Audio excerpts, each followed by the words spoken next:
আসসালামু আলাইকুম। গত ক্লাসে আমরা মডিফায়ারের প্রি মডিফাই নিয়ে আলোচনা করেছি। আজকে এই ক্লাসে আমরা পোস্ট মডিফাই নিয়ে আলোচনা করব। আমরা জানি যে মডিফাই হচ্ছে প্রধানত দুই প্রকার। একটা হচ্ছে প্রি মডিফাই, প্রি মানে পূর্বে, পূর্বে কোনো একটা নাউন ভার্ব এবং প্রনাউনের পূর্বে কোনো একটা জিনিস বসে যখন নাউন বা প্রনাউনকে মডিফাই করে অথবা অতিরঞ্জিত করে তখন তাকে প্রি মডিফাই করা হয়। কিন্তু যখন নাউন প্রনাউন এগুলোর পরে বসে কোনো একটা অ্যাডজেক্টিভ অথবা অ্যাডভার্ব এগুলো পরে বসে সেই নাউন প্রনাউন ভার্বকে মডিফাই করে তখন তাকে পোস্ট মডিফাই বলা হয়। তো আজকে আমরা আলোচনা করব পোস্ট মডিফায়ার নিয়ে। তো চলেন লেটস গেট স্টার্ট। তো দেখেন, তো পোস্ট মডিফাই এখানে লিখেছি এক নাম্বার রুলস হচ্ছে যে infinitive as a post modifier. তো দেখেন, মডিফায়ার মধ্যে এরকম থাকে যে এরকম একটা গ্যাপের মধ্যে লেখা থাকে যে ইউজ ব্যবহার করো এ ইনফিনিটিভ টু পোস্ট মডিফাই। এখানে দুইটা ক্লু আছে, একটা হচ্ছে ইনফিনিটিভ ব্যবহার করার জন্য বলছে, আর এটা কি বলছে বা এটা বলছে হচ্ছে পোস্ট মডিফাই। এখন একটা আছে কিন্তু প্রি প্রি মডিফাই, এটা কিন্তু পূর্বের ক্লাসে আমরা আলোচনা করেছি। যারা ওই ক্লাসটা দেখেন নাই তারা হচ্ছে আমাদের ওয়ালটিনিং একাডেমিতে দেখে আসতে পারেন। তো দেখেন, প্রি মডিফাই মানে পূর্বে বসে, কিন্তু পোস্ট মডিফাই এখানে কিন্তু বলছে পোস্ট মডিফাই, তাই না? পোস্ট মডিফাই মানে কি পরে বসবে, তাই না? পরে বসে নাউন বা প্রনাউন ভার্বকে মডিফাই করবে। আর একটা ক্লোজ দিছে হচ্ছে ইনফিনিটিভ। এখন ইনফিনিটিভ মানে কি? এখানে বলছে infinitive as a post modifier. Infinitive মানে হচ্ছে টু টু প্লাস ভার্বের বেস ফর্ম। হ্যাঁ, ফর এক্সাম্পল যেমন টু ডু,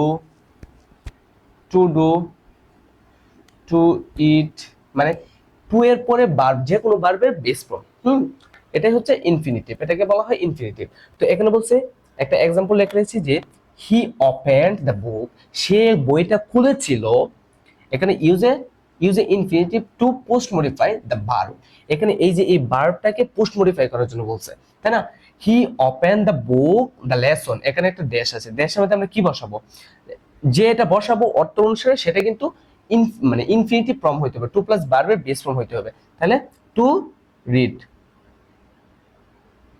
আশা করি বুঝতে পারছেন। He opened the book to read, পড়তে, দ্য লেসন, সে বইটা খুলেছিল লেসনটা পড়তে। তো দেখেন সেকেন্ড এক্সাম্পলটা হচ্ছে she went to the market, সে বাজারে গিয়েছিল। এখানে এই যে ব্র্যাকেটের মধ্যে লেখা আছে কি ইউজ ব্যবহার করো ইনফিনিটিভ, একটা ইনফিনিটিভ ব্যবহার করো টু পোস্ট মডিফাই। এখানে পোস্ট দুইটা ক্লু আছে, কি আছে?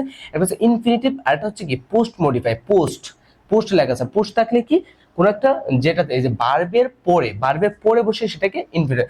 এই যে ভার্ব আছে ওয়েন্ট গিয়েছিল, ভার্বের পরে বসবে, এই যে ভার্বের পরে কিন্তু এখানে একটা গ্যাপ আছে, তাই না? এই ভার্বের পরে বসে মডিফাই করবে ভার্বকে, তাই না? এটা হচ্ছে ইনফিনিটিভ ফর্মে বসবে।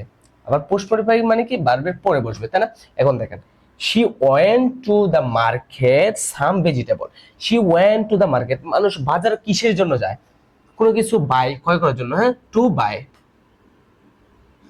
বাই মানে কি কিছু ক্রয় করার জন্য। He went to the market to buy some vegetable, সে কিছু ভেজিটেবল মানে কি এটা কমেন্টে জানাবেন আপনারা, ভেজিটেবল মানে কি। তো তো দেখেন দুই নাম্বার রুলসটা হচ্ছে এই যে কি লিখছে যে participle as a post modifier. Participle, এখন গত ক্লাসে আমরা দেখিয়েছিলাম যে প্রি মডিফায়ারের ক্ষেত্রেও কিন্তু পার্টিসিপল বসে।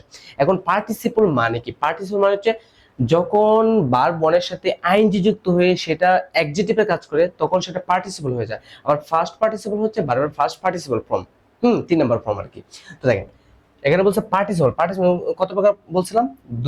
গত ক্লাসে দুই প্রকার বলছেন না, একটা হচ্ছে প্রেজেন্ট আর একটা হচ্ছে পাস্ট। তাই না? প্রেজেন্ট একটা পাস্ট। প্রেজেন্ট মানে হচ্ছে যখন ভার্ব ওয়ানের সাথে আইএনজি যুক্ত হয়ে অ্যাডজেক্টিভের কাজ করবে তখন সেটাকে প্রেজেন্ট পার্টিসিপল বলা হয়। তো দেখেন এখানে বলছে participle as a post modify, আগেরটা কিন্তু ছিল প্রি মডিফাই, এখানে কিন্তু পোস্ট। পোস্ট মানেই কি পরে, তাই না? এখানে দেখেন একটা এক্সাম্পল লিখে রেখেছি। তো দেখেন এই যে এক্সাম্পল হচ্ছে এখানে একটা গ্যাপ, তাই না? ইউজ ব্যবহার করে a present participle to post modify the verb. ভার্বে একটা present post modify the verb. হ্যাঁ, তো দেখেন এখানে বলছে হিজ হোমওয়ার্ক, এখানে একটা comma, he went to the play, সে তার মানে বাড়ির কাজ শেষ করে সে খেলতে যাবে, এরকম। তো দেখেন তাহলে মানে আমাদের এরকম একটা জিনিস বসাতে হবে, প্রেজেন্ট যেহেতু বলছে প্রেজেন্ট পার্টিসিপল, তার মানে ভার্ব ওয়ান এর সাথে আইএনজি যুক্ত হবে, তার মানে কি কমপ্লিটিং,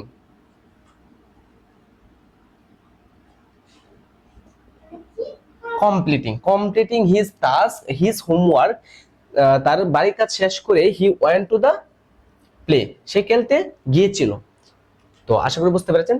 তো দেখেন আরেকটা এক্সাম্পল হচ্ছে having, use a first participle to post modify the verb. হ্যাঁ, এখানে পোস্ট মডিফাই বলছে, আরেকটা হচ্ছে ফার্স্ট, ওইটা কিন্তু ছিল প্রেজেন্ট, তাই না, আর এটা হচ্ছে ফার্স্ট। এখানে ফার্স্ট ফর্মটা আমরা বসাবো ভার্বের 3 নাম্বার ফর্ম। তা having she left the room, having closed, closed, having closed she left the room, সে দরজা বন্ধ করে সে রুম ত্যাগ করলো, এরকম। তো যখনই পোস্ট মডিফাই বলবে তখনই হচ্ছে দেখেন প্রেজেন্ট পার্টিসিপল আর হচ্ছে পাস্ট পার্টিসিপল। প্রেজেন্ট পার্টিসিপল মানে কি ভার্ব ওয়ানের সাথে আইএনজি যুক্ত করে যখন অ্যাডজেক্টিভের কাজ করবে তখন সেটাকে প্রেজেন্ট পার্টিসিপল বলা হয়। আর পাস্ট পার্টিসিপল মানে হচ্ছে ভার্বের 3 নাম্বার ফর্ম, ভার্বের ফার্স্ট পার্টিসিপল ফর্ম। তো দেখেন 3 নাম্বার রুলসটা হচ্ছে এই যে এটা হচ্ছে কি লেখা আছে যে adverb as a post modify, adverb as a post modify, এখানে তো পোস্ট মডিফাই বলছে। তো দেখেন অ্যাডভার্ব কোনগুলা, যেগুলো হচ্ছে অ্যাডজেক্টিভের সাথে অ্যালয় যুক্ত হলে most of the case adverb হয়, তাই না। দেখেন সাডেনলি, কুইকলি, প্রপারলি এরকম হইতে পারে, ডেইলি, রেগুলারলি, যে কোনো কিছু হইতে পারে। তো সাডেনলি, কুইকলি, প্রপারলি এগুলা ব্যবহার করব। তো দেখেন এখানে একটা এক্সাম্পল লিখে রেখেছি যে you have to complete your preparation, এখানে একটা ডেস্ট এন্ড পরে কি post modify the verb, post modify the verb, এখানে পোস্ট মডিফাই বলছে তা to get a good grade, ভালো একটা রেজাল্ট পাওয়ার জন্য সে কমপ্লিট শেষ করেছে তার প্রিপারেশন। তো দেখেন ইউ হ্যাভ টু কমপ্লিট, সে শেষ করেছে, কি শেষ করেছে, you have to complete your preparation post modify the verb. তো দেখেন you have to complete your preparation properly. তো দেখেন you have to complete your preparation properly, যেহেতু এখানে আমাদের অ্যাডভার্ব মানে ইউজ করার জন্য বলছে, দ্যাটস ওয়াই আমরা প্রপারের সাথে অ্যালয় যুক্ত করে অ্যাডভার্ব মানে বানাইছি, তাই না, properly two get a good grade. তো আশা করি বুঝতে পেরেছেন। তো দেখেন 4 নম্বর রুলসটা হচ্ছে যে অ্যাপোজিটিভ। অ্যাপোজিটিভ মানে কি, অ্যাপোজিটিভ মানে হচ্ছে যে এই যে লিখেছি নাউন এর পাশে নাউন, যখন নাউন এর পাশে নাউন বসে অ্যাডজেক্টিভে কাজ করে তখন তাকে অ্যাপোজিটিভ বলা হয়। তো দেখেন এই যে মোবাইল নাম্বার অথবা আপেল ট্রি, এগুলো হচ্ছে অ্যাপোজিশন। এখানে মোবাইল নাম্বারও একটা নাউন, নাম্বারও একটা নাউন, তাই না।